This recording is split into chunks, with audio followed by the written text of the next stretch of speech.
Assalamualaikum warahmatullahi wabarakatuh. Apa kabar kalian semuanya? Ibu harap kalian semua dalam keadaan yang baik dan senantiasa sehat ya. Nah, sebelum memulai pembelajaran hari ini, alangkah baiknya berdoa terlebih dahulu sesuai dengan agama dan keyakinan masing-masing. Berdoa dimulai.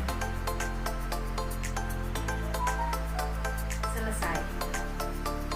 KD pada pertemuan ini adalah KD 4.1. Video ini merupakan video kedua yang membahas tentang cara menulis teks berita. Pastikan kalian sudah menyimak dengan baik video pembelajaran cara menulis teks berita yang pertama. Pada pertemuan sebelumnya, kita sudah belajar tentang bagaimana cara menyusun kerangka teks berita. Nah, pada video kali ini kita akan membahas tentang bagaimana cara mengembangkan kerangka teks berita tersebut menjadi teks berita yang utuh atau sederhana. Untuk mengembangkan sebuah kerangka teks berita menjadi teks berita yang utuh, kita harus terlebih dahulu memahami materi tentang kaidah kebahasaan teks berita dan struktur teks berita. Kedua materi tersebut pastinya sudah kalian pelajari di pertemuan-pertemuan sebelumnya. Pada video kali ini kita akan membahas secara singkat kedua materi tersebut. Berikut penjelasannya. Kita masuk pada video pembahasan materi pertemuan hari ini, yaitu menulis teks berita. Materi yang pertama ada struktur teks berita. Struktur teks berita biasa digambarkan dengan piramida terbalik yang diawali dengan adanya judul berita. Kemudian bagian pertama pada sebuah teks berita ada kepala berita yang memuat informasi-informasi penting. Kemudian bagian kedua ada tubuh berita yang memuat informasi penting juga. Kemudian yang terakhir ada ekor berita yang di dalamnya memuat informasi kurang penting. Nah, pada judul berita tentunya berisi judul berita yang sesuai dengan berita yang sedang dibahas. Kemudian di kepala berita terdapat unsur apa, di mana, kapan, dan siapa. Kemudian di bagian badan berita memuat unsur mengapa dan bagaimana. Yang terakhir, di struktur ekor berita memuat informasi tambahan atau simpulan berita. Nah, bagian teks berita ini terdapat dua informasi di dalamnya. Yang pertama ada informasi penting dan informasi kurang penting. Informasi penting terangkum dalam unsur adik simba yang berada di kepala dan tubuh berita. Sedangkan informasi kurang penting terangkum dalam unsur selain adik simba dan berada di ekor berita. Kemudian materi yang kedua ada kaidah kebahasaan teks berita. Kaidah kebahasaan teks berita ada 6. Yang pertama bahasa baku. Pemilihan kata yang sesuai dengan KBBI merupakan bagian dari penggunaan bahasa baku. Kemudian yang kedua ada kalimat langsung. Biasanya ditandai dengan adanya tanda petik 2 di awal dan di akhir kalimat. Selanjutnya konjungsi bahwa digunakan untuk mengubah kalimat langsung menjadi kalimat tidak langsung. Kemudian yang keempat ada kata kerja mental. Contohnya memikirkan, membayangkan, berasumsi, berpraduga, dan lain-lain. Kemudian selanjutnya ada keterangan waktu. Berhubungan dengan unsur berita kapan. Dan yang selanjutnya, yang terakhir ada konjungsi temporal. Contohnya ada kemudian, sejak, setelah, awalnya, dan akhirnya. Selanjutnya, bagian ketiga kita akan melakukan latihan untuk menulis sebuah teks berita. Berikut tahapan menulis teks berita. Yang pertama, ada kerangka adik simba. Menggunakan kerangka adik simba yang sudah disusun pada pertemuan sebelumnya. Berita berjudul Hujan Abu di Kabupaten Magelang. Dan yang kedua, ada kembangkan kerangka. Nah, mengembangkan kerangka tersebut menjadi paragraf-paragraf yang utuh sesuai dengan kaidah kebahasaan teks berita. Yang selanjutnya merupakan tahapan susun menjadi teks berita utuh. Nah, menyusun paragraf-paragraf tersebut menjadi teks berita utuh yang sesuai dengan struktur teks berita. Berikut kerangka adik Simba yang sudah kita susun pada pertemuan sebelumnya. Peristiwa apa yang terjadi? Hujan abu. Di mana peristiwa tersebut terjadi? Di Kabupaten Magelang. Kapan peristiwa itu terjadi? Minggu 8 Agustus 2021. Siapa yang terlibat dalam peristiwa tersebut? Penduduk Kabupaten Magelang dan sekitarnya. Mengapa peristiwa tersebut bisa terjadi? Hujan abu terjadi karena adanya erupsi Gunung Merapi. Bagaimana peristiwa tersebut terjadi? Gunung Merapi mengeluarkan awan panas sebanyak 2 kali sejak dini hari sehingga 2 kabupaten mengalami hujan abu, dan 2 kabupaten tersebut diantaranya adalah Kabupaten Magelang dan Boyolali.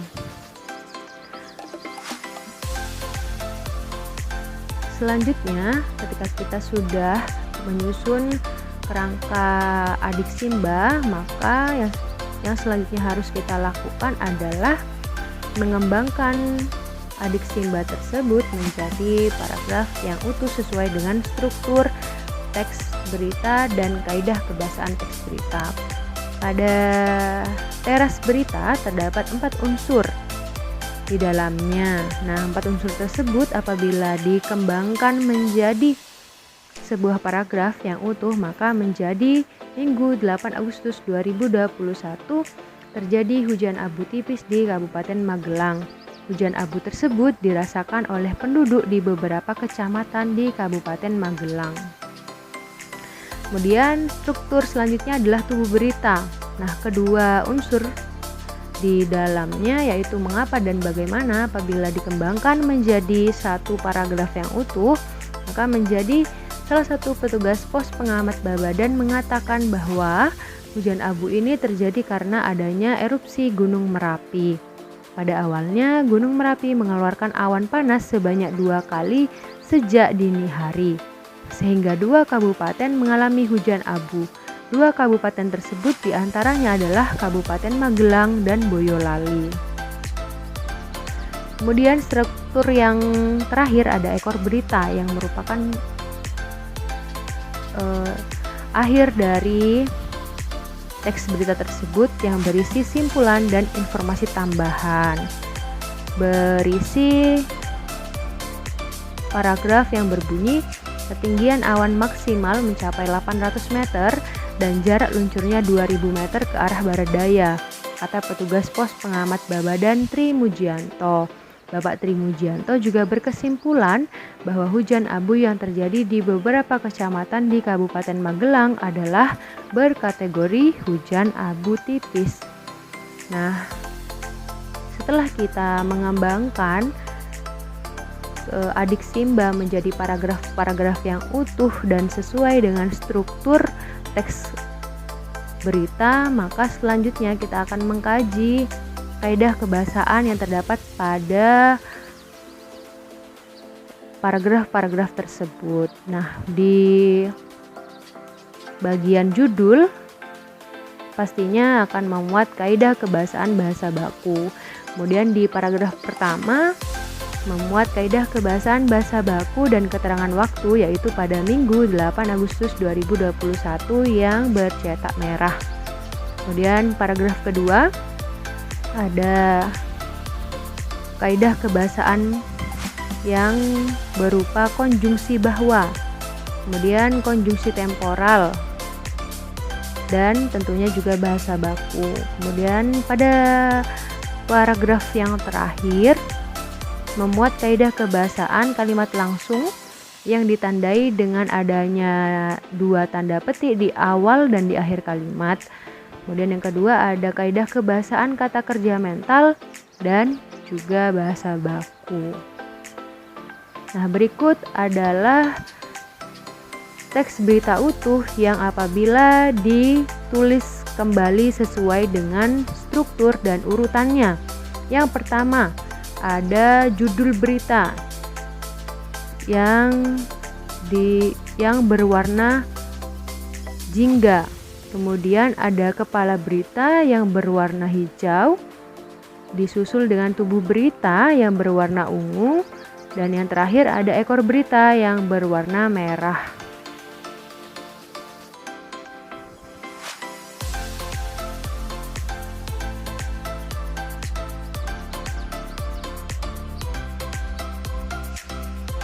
Selanjutnya, bagian keempat adalah pemberian tugas mandiri. Nah, berikut tahapan mengerjakan tugas mandiri. Pertama, siapkan kerangka adik Simba pada pertemuan sebelumnya yang membahas peristiwa vaksinasi. Kemudian, yang kedua, kembangkan kerangka tersebut menjadi paragraf yang utuh sesuai dengan kaidah kebahasaan teks berita. Yang ketiga, susun paragraf-paragraf tersebut sesuai dengan struktur teks berita. Dan yang terakhir, yang keempat, kerjakan tugas secara mandiri dengan format yang ditentukan. Berikut format untuk penulisan berita.